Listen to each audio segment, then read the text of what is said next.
Bonjour à tous, c'est un des avatars de Shérif. Aujourd'hui, nous allons parler de comment gagner de l'argent sur YouTube.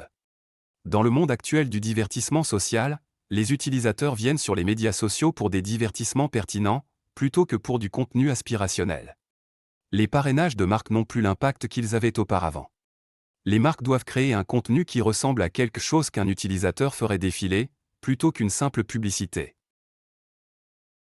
Les partenariats avec les influenceurs sont devenus une priorité encore plus grande, car personne ne comprend le divertissement comme les créateurs. Leur vision unique de ce qui divertit leur public leur permet de créer un contenu qui a un impact, et les marques qui s'associent à des créateurs de contenu sont en mesure de présenter leurs produits d'une manière qui leur rapporte énormément d'engagement.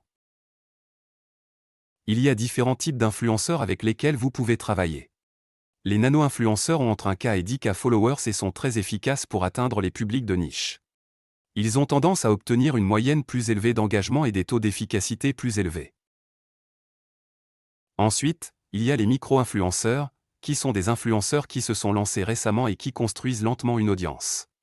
Leur contenu peut être vu par un public plus restreint, mais il a un impact.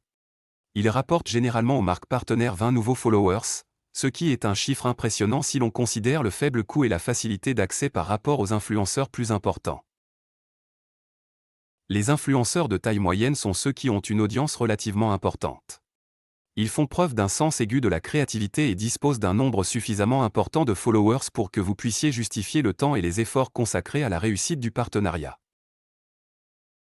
Enfin, il y a les macro-influenceurs, qui sont les créateurs qui ont les plus grands followings.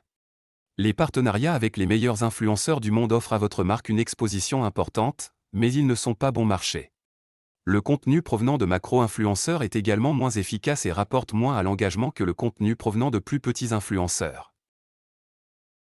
Pour mesurer l'efficacité d'un influenceur, on peut utiliser plusieurs mesures, notamment le taux d'efficacité, qui mesure l'impact des vidéos d'influence.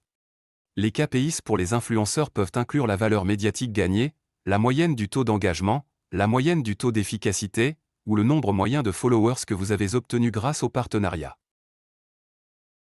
Devenir un influenceur peut sembler une tâche ardue, mais avec les bonnes stratégies et une compréhension claire de votre public, vous pouvez réussir dans le monde du marketing d'influence.